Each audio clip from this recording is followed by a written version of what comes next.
thank you so much for staying with us. Time now for our Beyond the Scars conversation. And remember, as I told you, I'm having two cancer survivors in studio. Theirs is a story that you certainly do not want to miss. But before I get to them, continue engaging us on our social media handles at KTN News KE, at Grace Korea KE. You can also call in live after the break just to send in your contribution regarding the discussion that we're having today. So, Madam Dorothy Mulei, karibu sana. Thank you so much for coming. Dr. Gertrude Enima, who is also a nominated Senator, karibu sana. Thank you so much for joining us today. Now, Dorothy, I want to start with you. And I want you to take us through your journey before you were diagnosed with acute leukemia in 2016, right? Yes. So just a journey of you before the diagnosis. Yeah. Dorothy Mulei, married to Reverend Jeremiah Mwoki, is a pastor here in Nairobi, and I am a tutor, lecturer at Rukamba Bible College. Yes. The Lord has blessed us with 3 children, Ruth, Beth, and Moa, and I'm from Machakos County. And I was diagnosed with acute leukemia in 2016. In August, I had a bump on my head, and I had weakness in the body. And then I went into the hospital, and then they realized that my counts were at 6.5. And so they said there must be something that is eating up the blood. And so they went and did the test and referred me to a lab here in Nairobi, where I was tested, bone marrow and blood counts, and then they diagnosed that I had acute leukemia, that is blood cancer. And from that point, immediately I coordinated with my husband, my sisters and brothers, and some of the church leaders. And then immediately I got engaged with my doctor, Dr. Catherine Nyongesa, who immediately took up, and because the blood counts were very low, she managed me at Texas Cancer Center, and then I was at 10. But then she referred me to a hematologist, and then the hematologist said that with acute leukemia, they can partly manage me in Kenya, but they can either manage me either in India or South Africa or in other abroad, because a bone marrow transplant can only be done either in abroad.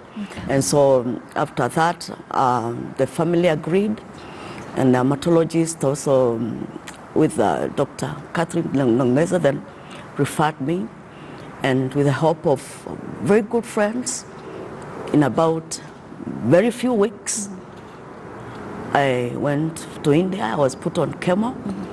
But in September, that was in August, September, but in October, yes, the cancer was not there, but they said it had reached already in the 2nd stage, and so I had to be done a bone marrow transplant. Okay. Yeah. I'll be coming back to you, Dorothy, because I'll take you back. Oh, because, yes. In my research, I found out that you actually went for your results, and you read the diagnosis and even Googled what leukemia is, right? Oh, yes. I'll be coming back to that, Dorothy. This is where I want to rope you in, Daktari. Karibu sana once again, my lecturer from Jomo Kenyatta University of Agriculture and Technology. Just take us through your journey, Daktari, before the diagnosis in 2013. Thank you very much, Grace, even for giving me an opportunity to come and share my story with Kenyans. Now, before 2013, before I was diagnosed with cancer, I was a very, very vibrant woman, lecturer, mother. I was active in all ways. And even as a lecturer, when I taught at Jomo Kenyatta University, and I remember you are my product, I could teach, I could serve with all dedication. I was doing so many things at the same time. I was the timetable coordinator. I was the coordinator of all Jomo Kenyatta continuous, programs in the whole country. I was a timetabler. I was reading, I was researching, I was doing so much. I was even in a situation where there was shortage of lecturers. I would find myself teaching at Nakuru campus. I would find myself teaching at Waiyaki Way. I would find myself living, even teaching at Karen and even main campus. So I was very, very, very productive, to my employer. And apart from being productive to my employer, even at home, I was very committed with my children. We would go for swimming, and I was always there for them. Would always be in the kitchen, trying to show them how to cook quite a number of recipes because I love to cook. And I want to say that before I got cancer, everybody could feel my impact. I was actually very industrious in always. I was unstoppable. And I want to say that I could do what 10 men could do at a time in terms of productivity. Okay, so 2013, a sharp pain that later on, you get a diagnosis of bone cancer. Take us through that. Now, in 2013, my being so industrious, my being so hardworking was brought to a standstill immediately. One, it was very shocking because I started having a mild pain that would come and go. They would come and go. But since I was very hardworking, I thought maybe I could even postpone going for treatment and all that. I remember a friend of mine at JKU at Professor Mberia. I told her about what I was feeling, and she knew how hardworking and productive I was to the organization. So she would tell me, why don't we postpone until next semester when we have done the exams, when we have marked and all that. So, we kept postponing until I started working with a limp. And that one showed a lot of concern. And I remember Professor Mukulu actually telling me, you need to really go for a thorough check and investigate what could be happening. Because initially I thought that maybe I was driving too much and I needed to do some exercise. So I would go for, aerobics. I would, I even enrolled where in the evenings I was going for exercise and all that. But, and then with time I went to, a hospital just to find out what was going on. So for 2 months, I was misdiagnosed and I was taking wrong medicine for 2 months. So I kept feeling the pain, and I kept working with a limp until now I went to Karen Hospital, and that is when it was discovered that I had bone cancer. And in fact, by the time I went to Karen Hospital, I was told that I was very lucky because the bone was even going to break completely because it was so brittle. The round bone that, the round bone that is on top of the femur bone. So it was really a journey of shock. And all of a sudden, my ambition went down, and I looked at life differently, and I looked at my children, and I sympathized with them. I felt that they were really going to feel the pinch because they were so close to me, and I was really a true mother figure and a parent figure, very close to them. So when I got that shocking revelation, at that time, in fact, my firstborn, Brenda, was even graduating. So by the time she was graduating, she even gave birth on her graduation day. And then the same time I was at Karen Hospital admitted. So it was a big challenge for her because she had to take care of her small baby, she had to take care of her siblings. I have 4 daughters, and she had to really become a mother to them. So it was really a challenge for the whole family. And I found myself really crying to God, and I literally cried like Hezekiah cried. And I possess the words of Hezekiah, that when Hezekiah was told, keep your house in order, you're going to die. What did Hezekiah do? Hezekiah decided to plead with God. Hezekiah decided to engage God so that God gives him a second chance. So what I did, every day I would get into my bedroom and it became a holy ground. I would look at the wall, I would cry to God, literally cry. And I would tell God, kindly give me a second chance so that I can have time to tell Kenyans, I can have time to tell the whole world that you listen to prayers, you heal, and you are God of a second chance. So I actually pleaded with God to give me time to work for him and for me to be used for his glory. Sure, and he actually did give you the second chance, and that's why you're here today, Dr. Dorothy. If I could come back to you, and I told you I'll take you, back in time. Oh, yes. Because you drove yourself all the way from Machakos to Kijabe Hospital. And actually the doctors wondered, how did you even manage to get here? So you drive yourself, you get the results yourself. How was it like? In Kijabe, I went alone.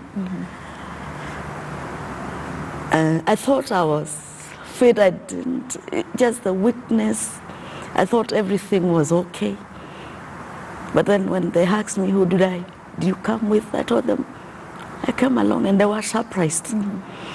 But now when they referred me here in Nairobi, I came to pick the results with my husband. But as he packed, then I told him, as you pack, because it's not a big deal, let me go and pick up the results. And then as he went to the parking area, I swiftly handed into the reception desk, and then they gave me the results. And then immediately as I walked back to see where he had gone parking, then I opened as I walked, and then I realized it is acute leukemia, but I didn't differentiate between acute leukemia and single cell. And so immediately I wrote my husband, because it was just in a very few minutes, because I just picked, and then I told my husband, then we can go back. But as he dropped out of the lamp, then I Googled in a very few seconds, and I differentiated between the single cell and acute leukemia. And I knew acute leukemia, blood cancer, as I've had it, it's not good. And I was shocked, and then I told my husband, I think the beast in here cannot be handled where we are going. Can you please go and either possibly contact my sister? I was staying in Nairobi for the way forward. And then immediately in about 2 hours, we had already coordinated with the doctor, and the doctor immediately, Dr. Nongeza, picked up immediately and then managed me at Texas Cancer Center. And in the evening, they had already started putting me the blood because it was very low. They had already started the management at Texas Cancer Center, and I really thank God for the fastness of the doctors and the staff at Texas Cancer Center that managed me for about 2 weeks, and I had energy enough even to pick up and also to plan on the way forward to the other management. I'd like to know your reaction, because you Googled and you find out what leukemia is, and you now differentiate between acute leukemia and single cell. So because I've had the privilege of, interviewing a lot of cancer survivors, people who've had cancer, and they always say that upon the diagnosis, when you're told you have cancer, or when you read you have cancer, the first thing that comes to mind is death. Yes. What was your reaction, and what was your husband's and children's reaction once they got to know? So when I read it, I gave it to my husband, and then I told him it's acute leukemia, it's blood cancer. He went through it, My sister also went through it, and it was a shock. But God gave me grace that time immediately, and I relaxed and admitted, and then I had a neighbor and a friend of my sister came, a counselor. I mean, in a very few minutes, just in a 5 minutes, talked to me. And then I told them, I've admitted, can we have the way forward? But the shock of it came in hospital, in Texas Cancer Center, because I was admitted for about 2 weeks. The shock came in, and that's when I knew what I was going through. And it was tough. It was, you see, when the myth and whatever comes in the minds of people, it's death, because cancer is death. So you are prepared for death. And so when I see people, I was seeing it's like I'm bidding them goodbye, because the way people say, and the way I know cancer, it's death. And I was shocked and crying, sleepless nights as the truth dawns in my life. But I thank God for the love of friends and encouragement that people even, people give to you as you pick up. And also the doctors and the staff and the love of family members as you see them coming, because I think cancer has stigma and isolation. Now, just to add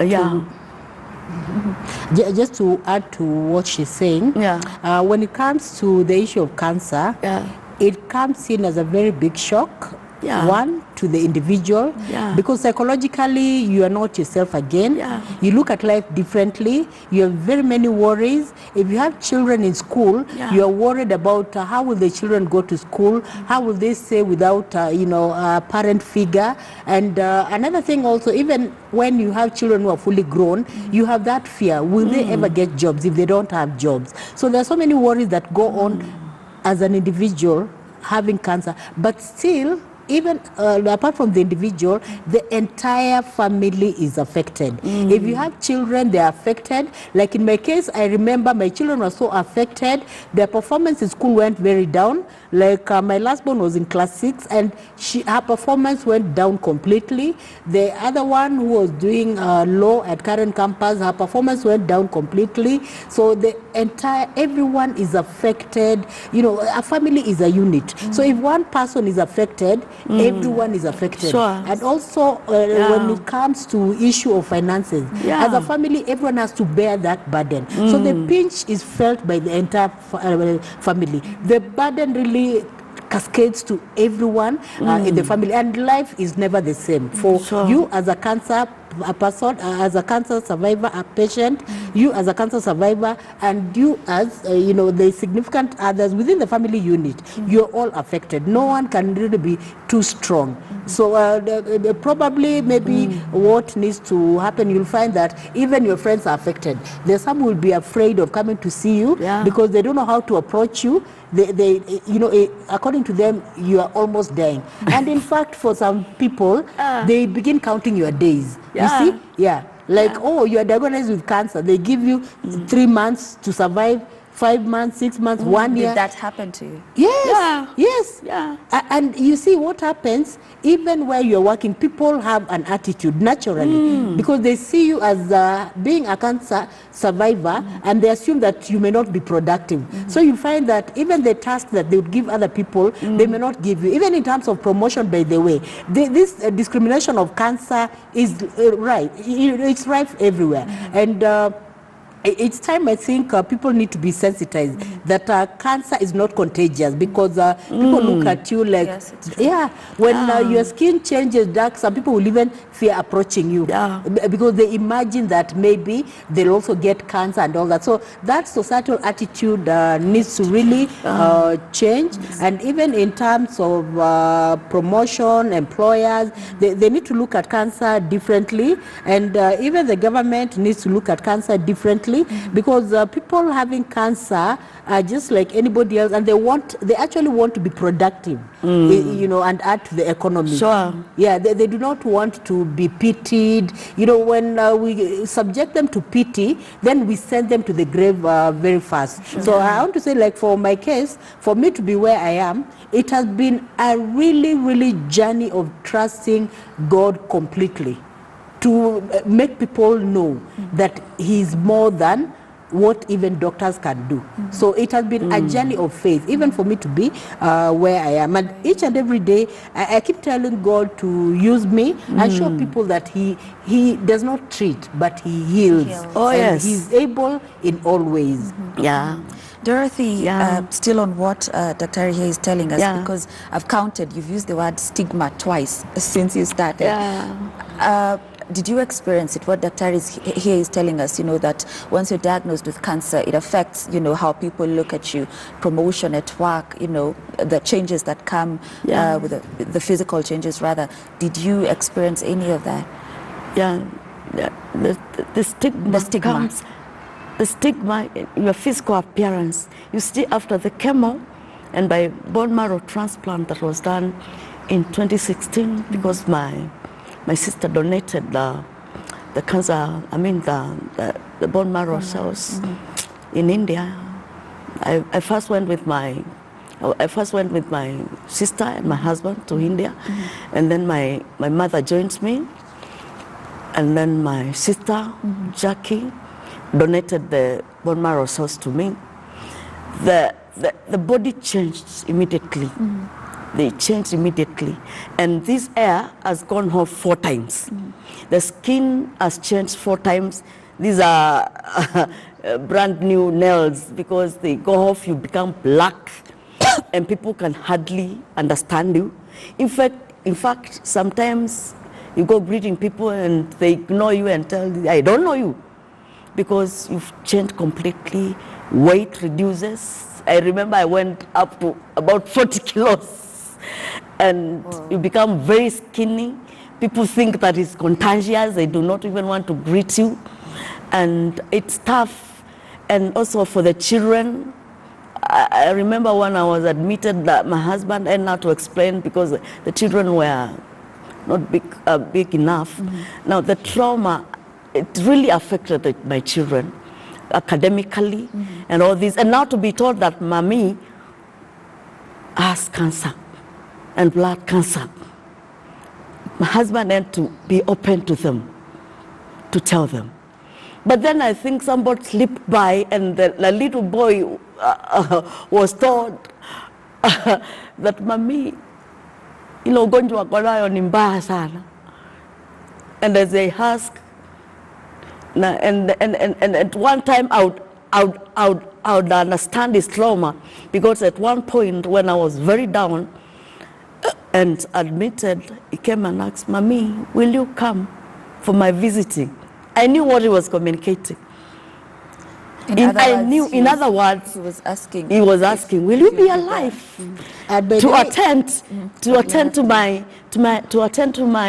my nini? And I knew what he was asking. It's so traumatic. You change the lifestyle, you change the need. It's expensive. We've used over millions of shillings. The bone marrow was 3.5 deposit and all these, and the maintenance of the bone marrow, so that it may not be rejected on a day-to-day basis, is tough because of the financial implications. But the Lord has provided for us, and we have learned as a family, and I've told my children to relax in God's hands, because we need to live day after day, and God provides for us. And yes, we've changed the lifestyle and everything, but we have trusted in God, and we have peace of heart, and we move on. And I've told them we have to believe that because everything is possible with God. But I thank God because in 2016, when my sister gave me the bone marrow cells, I became cancer free. It's just the maintenance and the maintenance of the bone marrow so that it don't rejected is expensive, but we are walking up the journey up high and trusting and giving people hope because there's future. And cancer is not a death sentence. It is not. It's not a death sentence. Yeah. Yes, it's real. It's not a death sentence, and we need to be positive. We need to be positive as we approach it and tell people you can make it. You can make it. I think what has kept me strong is the love of the King, the love of the church, the love of the support. You cannot make it alone. You become so vulnerable. You are very weak. Yes, I was vibrant. I was a lecturer, still teaching, and in fact, in this time, I was also taking some few courses, walking. But you see, you can never be the same again. You are weak. Yeah. You are vulnerable at the masses of people as you do. And you know, when you have the energy, and you calm down. Yes, it's a bird that was flying. The bird is down, and now it has to pick up and go on. Sometimes it's a struggle, it's a stigma, and you feel, sometimes you hate yourself, but you have to say, I'm fearfully and wonderfully made, and you accept yourself and move on with life and give people hope and tell them you can do it. And my big challenge has been, my big motivation is I can do all things through Christ that enables me. Because when the high power is empowered and the inner man is empowered, it doesn't matter what the outside is all about. You just walk in confidence. Doctor, I'll come to you. I'll come to you in a minute. But I want to stick with you, Dorothy, because I love your spirit. I love Dr. spirit here and the whole dependence on the higher power above us, God.